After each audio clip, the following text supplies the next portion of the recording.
Welcome to the Six Hats podcast, where I, Dr Shami, a lifestyle and nutritional medicine family doctor, will talk about how women strive to find balance each day by juggling their six roles, being a woman, mother, daughter, partner, business owner, and professional. Welcome everyone back to the Six Hats podcast. And today we have Simone Roberg back with us. So I'm really excited. She's our amazing integrative nutritionist. She has over 15 years of experience in clinical nutrition, working alongside top integrative doctors. And today, Simone is going to talk about metabolic syndrome, a common modern day health issue. And so welcome, Simone. Thank you so much for having me again, Shami. I'm so delighted to be here again. So it's so funny, Simone. I was reflecting on our podcast today. Metabolic syndrome, which is literally insulin resistance, is all about how the body processes sugar. And the more research I do, I literally feel almost all roads lead to sugar, from not only weight gain, which we're familiar with, obviously fatty liver and high cholesterol, which many are familiar with, but also anxiety, depression, and even dementia, what they're calling now type 3 diabetes.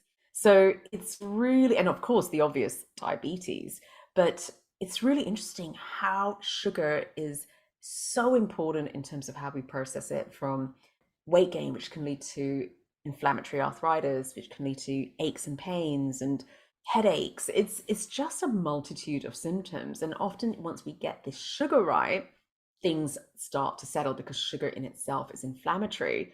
So I'm really excited to dive deep into metabolic syndrome with you, but I'd love to start. What exactly is metabolic syndrome?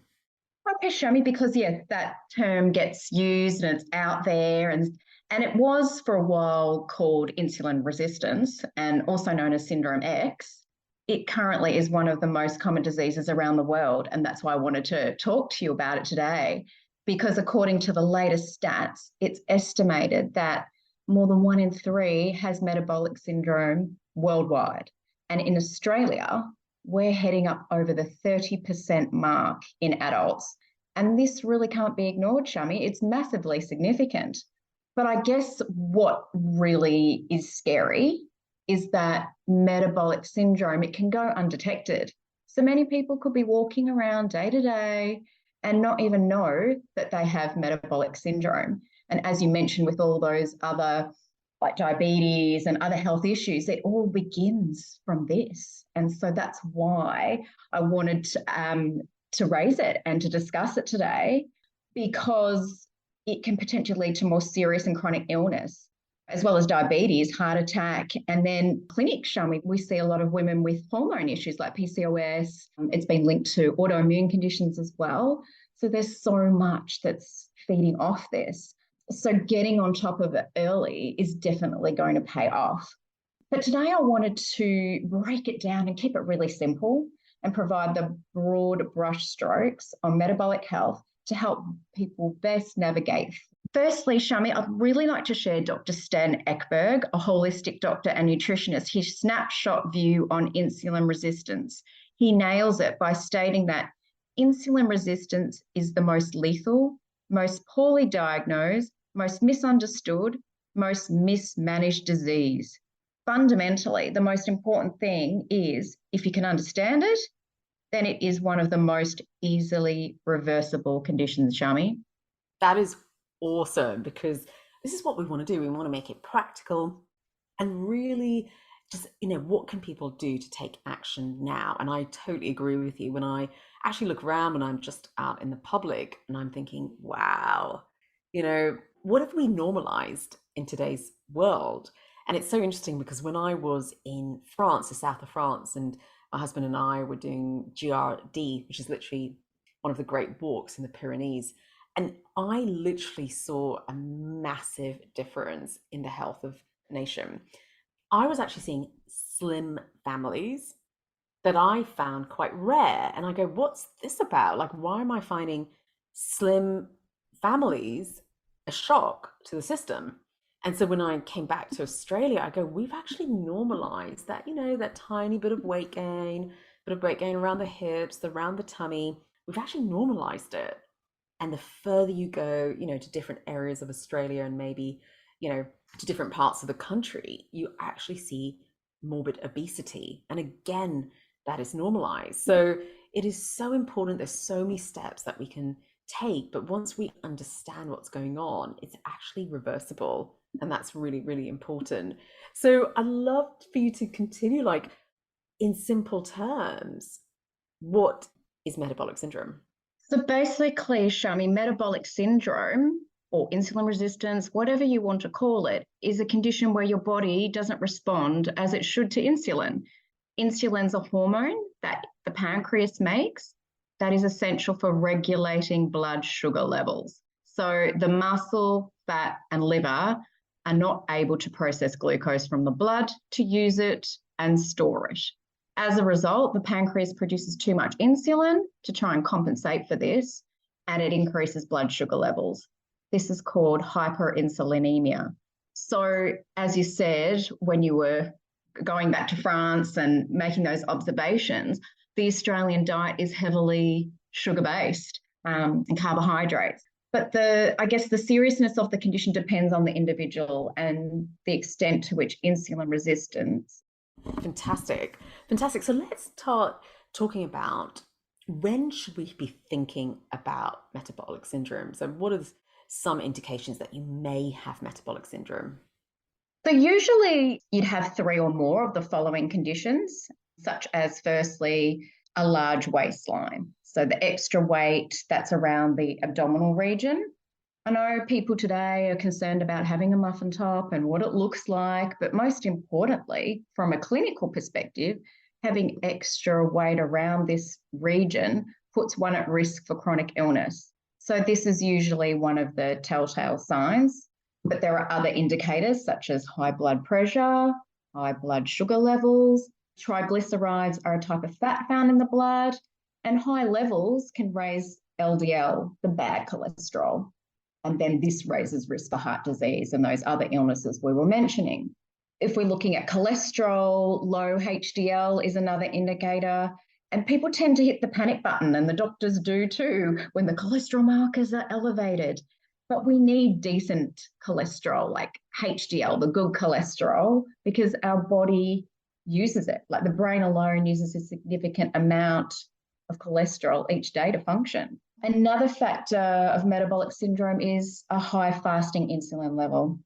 Also, elevated uric acid levels. Uric acid manages blood pressure, and this could be a main indication. We've also got fatigue and brain fog. And it's really interesting to say fasting insulin. And sometimes I actually mention this to patients because you can have a completely normal fasting glucose, but a high fasting insulin. So fasting glucose, HbA1c, where many are familiar with when they get tested, can look normal. But behind that is that sitting a high fasting insulin. That means it's years before pre-diabetes, years before diabetes, and it's something that we can reverse very quickly. So no, that's awesome. Awesome, Simone. So, and funnily enough, we want to talk about fasting insulin next. Well, now that you mention it, yes, it does tend to get often overlooked. Quite a few practitioners, I guess the conventional way is to focus on the cholesterol markers, but fasting insulin should be included. It's a very important health marker, especially in modern day illness. The range is usually 2 to up to 20, but ideally the optimal level should be around 5. And most people that come to see me are well over that.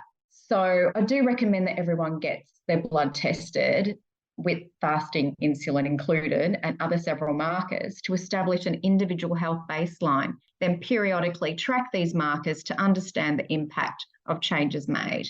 This should be part of everyone's regular testing routine. Something else that I'd love to add to that is whether you're insulin resistant or not. And an easy way is actually your sugar level times your insulin level divide by 22. And anything above 2 is actually insulin resistance. So it's just when you don't have all the markers in front of you, that's actually really quite good to go, actually, this is insulin resistance. So just wanted to add a bit there for you. So when you think about it, like, what exactly are the causes of this high sugar? Is it the obvious? It certainly is. It's what we put in our mouths. the C word, carbohydrates, carb overload. So essentially, it's high carbs and frequent meals. This spikes up insulin and causes insulin resistance. So, yes, it is quite basic, but the main offenders that have been highlighted as the worst are sugar and alcohol. Then, on top of that, it's the carb overloading through bread, pasta, and grains, which are main sources of people's diet every day. Yeah, absolutely. And I have to say something about wheat as well. Like wheat Yes. own spikes up your insulin, and it's due to, I think it's amylopectin B, which actually just on its own spikes up insulin. So even reducing wheat intake can have a phenomenal difference. Absolutely. Which, because it's highly processed and highly refined, it is like sugar. Yeah, spot on. Let's talk about sugar, Shami. We'll break it down. Sugar is not our friend, unfortunately. Some doctors I have followed have referred to sugar as an addictive poison. My own father, Dr. Frederick Spittle, used to say to his patients, "It's toxic," and he would get quite passionate and go, "Sugar is toxic." And I think, oh gosh, that's a bit extreme. But then now, just seeing over the years how much damage it has caused with people's health, I can really see that. But look, on the flip side, it's hard because sugar, it lures us in. It's so easy to become tempted. And people are busy, they're stressed, and people slip into bad habits. And people tend to use it as a crutch for stress release, but the joy doesn't last. The taste and joy in our taste buds only last for maybe around 60 seconds. Then, once in the body, it spikes up insulin and causes a whole host of issues in the body. So, sadly, Shami, sugar is a troublemaker. I would actually agree with you. And when you think about sugar, it's grains. And literally, I was going to ask, a lot of patients ask me, is it okay to eat fruit? Is fruit sugar? What are your thoughts around that? But unfortunately, fructose is another culprit, and it should be avoided when trying to get on top of metabolic syndrome. And people do say, why? Because fruit, it does have fiber and nutrients and antioxidants, but fructose actually produces more fat than other sugars. Fructose enhances the fat genes more than glucose. So it's best to keep it out for this condition. Fantastic, fantastic. Is there anything else that we need to be aware when it comes to sugar? So I guess it would be more the ultra processed food, Shami. That is another major offender. And people sort of think, well, what's ultra processed food? So, I mean, we do have processed food. We have to eat processed food as humans. We can't always eat it in its raw form. But ultra processed food is food basically that's in plastic and it has additives. And it's estimated that 60 to 7% of the average diet contains these ultra processed foods. And I was reading recently one of the latest number top two listed books on Amazon that's really hot right now called Ultra Processed People, The Science Behind Food That Isn't Food by Dr. Chris Van Dalekan. He explains the dangers of eating ultra processed food. And according to his studies done in 2019, the findings stated diet was the main cause of early death on Earth for humans and has overtaken tobacco. So this was quite mind blowing. And I thought, wow, this book could be a real eye opener for some and perhaps a good catalyst for some needed change. Wow, I need to look at that book because it's not really talked about. When you think about it, diet, nutrition is Mm. taught in med schools, and you've just literally stated diet is the main cause of early death, and doctors don't know much about nutrition, which is really interesting, right? That's a whole another topic, but it really makes you think this is something that all of us can do something about. That's in our control, that's in our power, that can have a different outcome to our health. So it's actually really empowering to have this knowledge, which kind of moves on to how can we treat metabolic syndrome? Now we know it's all about sugar and the various sources of it as well. So, yes, Shami, doctors are generally quick to prescribe the pharmaceutical drug metformin, which gives some temporary protection, but not really getting to the root cause and work on bringing insulin down. So, Shami, as you know, the work that I do, I focus on diet, lifestyle, exercise, fasting, breathing, and meditation. This is a natural, holistic approach, which is so effective, and we get the results. But I guess the most important thing I do want to focus on this podcast is diet. So, basically, to remove carbohydrates, processed foods, alcohol, fruit, and sugar. They would be the most important things and the first step to do. And I guess a diet, I mean, I don't usually like to follow boxed in diets, but the keto diet is actually one of the best diets to treat metabolic syndrome. So, a keto diet, I think people know, is a low carb diet and a high fat diet. It's basically burning fat for fuel rather than sugar. But people tend to look at the ketogenic diet and go, oh no, it looks too complex, and get overwhelmed. And look, I totally get this. When I first saw it I think it was in the mid 1990s, when it first came about using it for weight loss, I had a look at it and then I closed the book because I looked at the pyramid, saw the high fat and thought, whoa, that looks it's too much. So I'm going to break it down today, Shami, and make it super simple for people. So I guess the idea can be easy. So first things first is to fuel the body with clean food. Then focus on a diet that's high in nutrients from good quality protein, a wide variety of veggies, and plenty of good fats like avocados, fish, nuts, olive oil, etc. Also, I'd like to add, according to the latest research that's hot right now, is to help manage metabolic syndrome, is to add in potassium-rich foods, because potassium is beneficial to help maintain healthy blood pressure, and it also stabilizes healthy blood sugar levels. So that's quite important here. And it's quite common these days for the average diet to be really low on potassium. So some examples of potassium-rich foods are things like spinach, your leafy greens, broccoli, avocados, meat, poultry, and nuts. I guess they're the main ones. There are plenty of potassium-rich foods. Thank you so much, Simone, because you've actually, you've made it sound so simple. But what is what are the limiting factors here when people want to start the keto? You mentioned they can feel quite overwhelmed and too hard. So do you have some tips on how they can actually start? Absolutely. I've adopted a really simple approach, Shami. It's generally recommended on the keto diet to eat by these percentages: 65% fat, 20% protein, 5% carb, and so forth. So that's when people get stressed and get confused, because it is like counting calories and working out percentage. I say no to that. Instead, if you follow this basic guide, I love this. So basically, if you picture a round dinner plate, and if half of your plate is salad or vegetables, then a quarter of the plate is protein, a quarter of the plate fat, and a small amount of carbs, say around 50 grams. The keto diet is a high fat diet. This is where it can become confusing. So it's recommended, as I mentioned, a quarter of the plate to be fat, but also the protein component will contain some fat.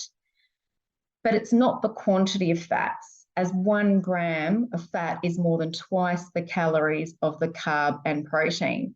So the fat amount is actually not as much as people think.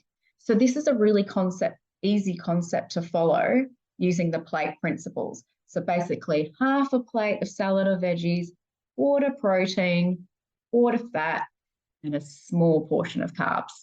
What do you think, Shami?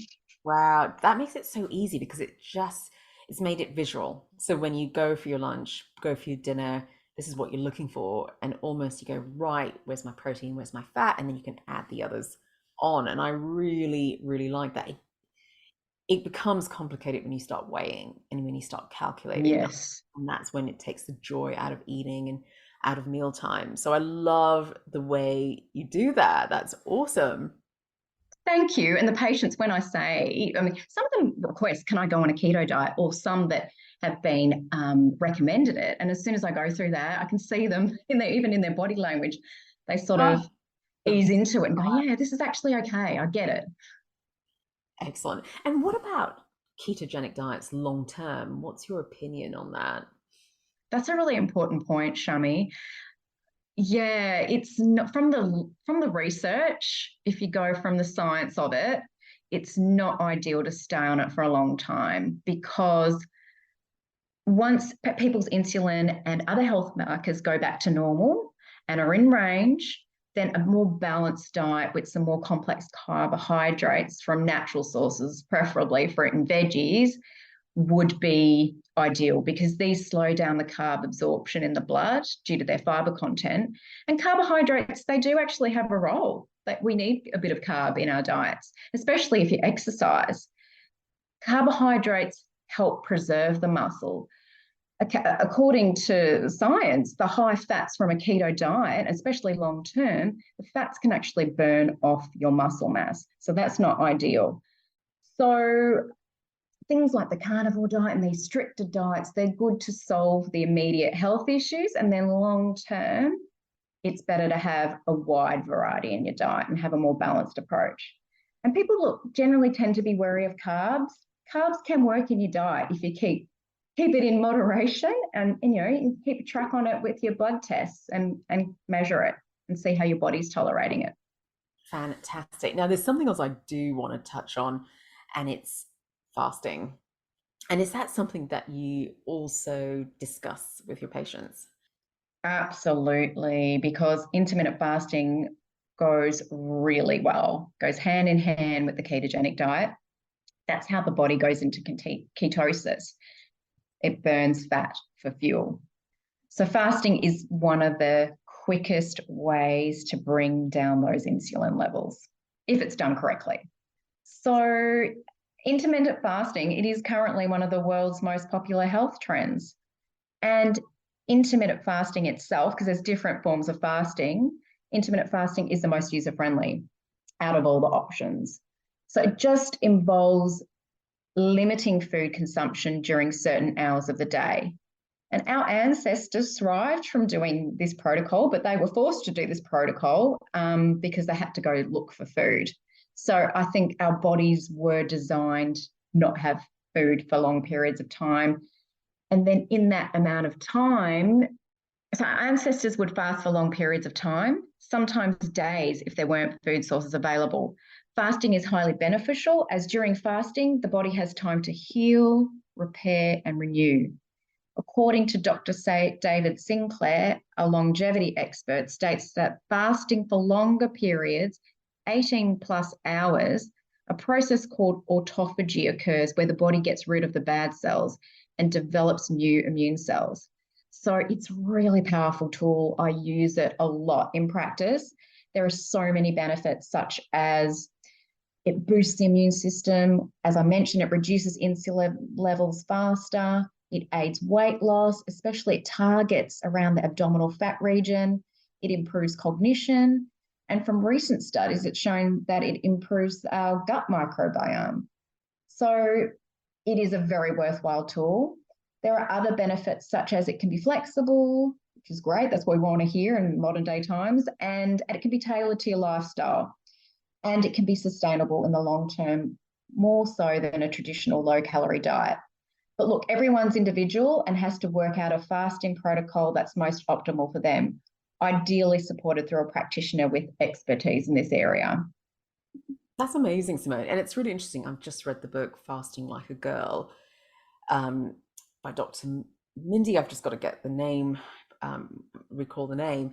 And it's really made me aware of like when to fast for women. And it's like, it's actually the first part of your cycle. And in summer, it's like day 1 to day 19, do the fast, do the cyclical fast. It really supports estrogen. And it's literally the last 10 days of the cycle just before your period not to fast because progesterone doesn't like cortisol. So that's something we can definitely talk on another podcast. And I just really find it fascinating. Like the research in weight loss in women was actually very limited and the impact of hormones. But fasting for women as well is something to consider. And you also mentioned you work holistically. So we talked about fasting. What else do you advise patients? Well, of course, exercise can't be ignored. as we all know, is one of the best investments in health. But for metabolic syndrome specifically, a mix of cardio, strength training, adding in some high intensity interval training. And the latest research indicates that isometric exercises, which is engaging muscles and holding them in a position, has been really useful with bringing down blood pressure. So a balanced approach is most optimal. And then there are other protocols that we know of. Everyone knows meditation and breathing. And you're a huge supporter of that too, Shami, in your practice, which I love. And then lately, there's been things like emotional freedom techniques, which is a mind-body therapy that draws on traditional Chinese medicine involving tapping key acupressure points. This has been really successful in recent times with helping to lower stress levels and blood pressure. And of course, there's supplementation. Many people in stressful modern day life are deficient in common nutrients. So it might be worthwhile to have these assessed as per an individual basis. Also at Mint Clinic, I use bioimpedance analysis. It's a test, which is one of the best tools to help manage and track metabolic health.